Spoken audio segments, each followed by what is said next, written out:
Sven going for absolutely nothing. What does Sven have? 2,000 gold. Maybe he's saving it for a buyback. One thing to note is that look at these buyback gold that the Sentinel team does have. Yaf is sitting at 7,000 gold. Holy smokes, 7,000 gold. Let me see what the gold count here. Yeah. Yeah, they're just waiting for the Scourge to push. They're waiting for the Scourge to push, and they'll just buy back. They'll out buy back the Sentinel team. One thing about Shadow Fiend buying back is that you gotta be careful, because Shadow Fiend buyback is not too effective, because you don't have enough soul for your ultimate, but and for the damage. So I think Shadow Fiend should just pick up an item at this point. He's still sitting at 7,000 gold, but at this point, what item would you pick up? A Scotty maybe? Scotty wouldn't be too bad, or maybe a Desolator.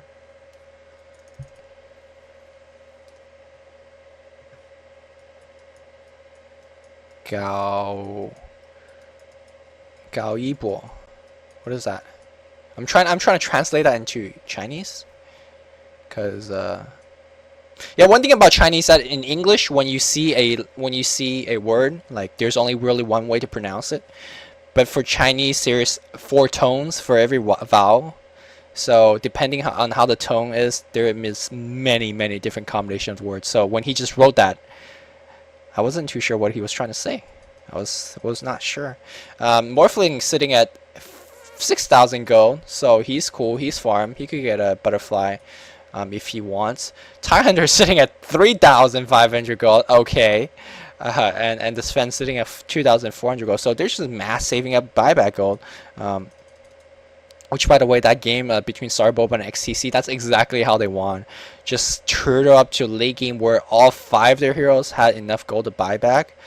They engaged XTC, lost the early portion of the fight, and he used BKB by accident. Wow. Mistakes from Nirvana. Mistakes from Nirvana. That was that 9-second BKB. That's and DGB dying, but he buys back because he's baller like that. So that's cool.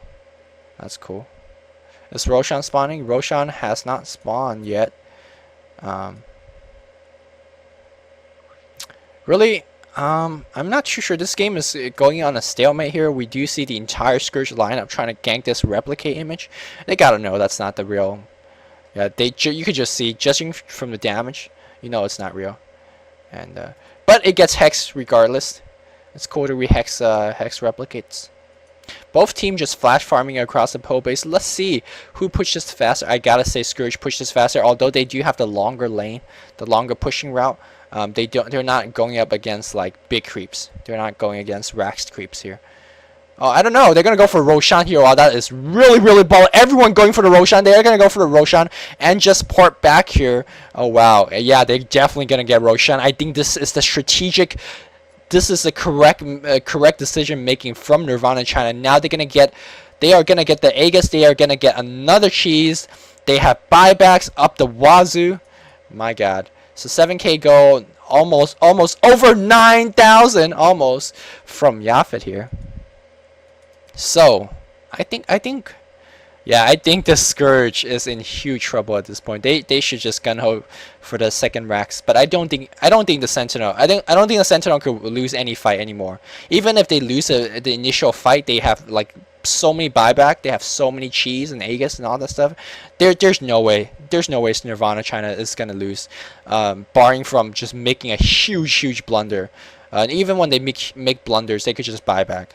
So I just don't see Nirvana team losing at this point. I know like it's a little bit early to decide at this point, but come on, 9,000 over 9,000 gold in Yafet, and finally Morphling spending 6K gold, getting a butterfly, but still having 2K left over. Hunter 2K, the Sven 2K, 3K, and because they're overabundance of buyback gold, I mean. God, my God. Oh, Dukich. Oh, Morphling. Over aggression by the Morphling here. I know he does have the Aegis, so never mind there. They are gonna focus on Necroline. Necroline just not tank enough. They even baited out the Nevermore, the Black Hole there, but it does not matter. Does Necroline have buyback? Yes, he does. Yes, he does. See, this is one thing I really don't like about Dota, is that Dota is a little bit a little bit late game oriented. The other day I had like an hour-long discussion with Ian James from Arnett, how Dota is just too late game oriented. Um, just keep this in mind. Like whenever, let's say whenever like, in a competitive game when you're picking, you always think. What our late game carry is going to be like 9 times out of 10. Of course, if you do a BG pushing lineup, you're not going to be thinking about late game. But how rare are those games going to be? And every game is so farming oriented. It's both European and Asian, not just the Asian teams. Every game's so farming oriented. Every team thinks that okay, when we're drafting, we're gonna have to draft at least 1 or 2 carries, and especially when Chinese are winning with this kind of style, like saving up with humongous amount of buyback goal. As we see a huge fight going on, everyone and their mom popping BKB. Ultimate is not going to be used. No ultimate on the Necrolite, but they are going to just overrun the Scourge team at this point. All the Scourge hero, again, not very effective once the BKB is completely finished. You can see that Rasta just dying here. He does not have his Ghost Scepter being popped here. Ultimate being popped off here. And that Earthshaker is going to be picked off here. Earthshaker does not. No, Earthshaker does have buyback. Earthshaker has to be buying back here at this point here. Morphling now doing a lot of damage, having BKB and a Helmet Dominator. Earthshaker using his ultimate, actually chain stunning everyone here.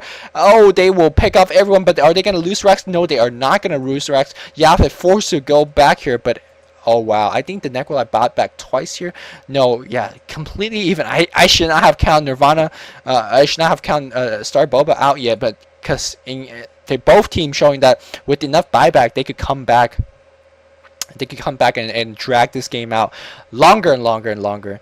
And with that little complaint I have about a long game, I seriously consider writing like a 2-page thesis and actually sending it to IceFrog, and hopefully he could maybe for Valve Dota make the game a little bit not as long. But I'm not too sure whether IceFrog, because IceFrog has to deal with a lot of stuff, you know. He has to balance maps, balance heroes, and read a lot of wish listings. Which, by the way, a little shout out to the 6.69 wish list. If you want to see changes or balance or anything like that in 6.69, go over to playdota.com and just put what you think on the wish list. You never know, maybe IceFrog will read it and implement it. So it's always a good idea to, I guess, let the developer know what you want, I guess, in a game, especially with IceFrog, who someone actually changes according. As we see a big team fight going on, Black Hole is getting a lot of heroes. I'm not sure what Scourge is trying to do, pushing mid lane here. Maybe they want to get some territorial advantage, but really they weren't even close to. I don't think pushing down mid lane was anything important here. Maybe Starsboba. I mean, yeah, okay, that's if it gets another ultra kill, and yeah, I'm not too sure what the strategic logic behind this push was. I mean, mid lane was already gone. There's really no reason to go forced to push on the what you call it, the mid lane, the range racks. And I mean, look Yaphet's Sphere. Like he's at this point, he's what's his go? He bought Radiance, and I mean he bought Divine. He could get a second Divine at this point right now, but. Is he gonna do that? Yeah, he is gonna do that. I was gonna say maybe he's gonna be cool, be safe, and get some for buyback. But at this point, I mean, it is almost impossible to just kill him outright. Maybe if they get lucky, get some hexes going on. But I don't think Yaphet is gonna put himself in that situation where he's gonna get hexed without activating his BKB before doing so. At this point, I mean, okay. Like Nevermore sitting at like 7k damage, 700 damage, excuse me. 7k would be a little bit ridiculous. Scourge is just waiting for their big AoE stuff to come back. Just waiting for that black hole. I don't think they even need black hole at this point. All they have to do is just stun for the Nevermore. I think a Ravage would be enough. And once just Ravage and Nevermore just right click twice on all the heroes and they're dead, pretty much. So. Now this game has become a little anticlimactic, if you will. I mean, both teams. It feels like most Dota games, especially in the Asian scene, have felt like that. I think teams are starting to realize that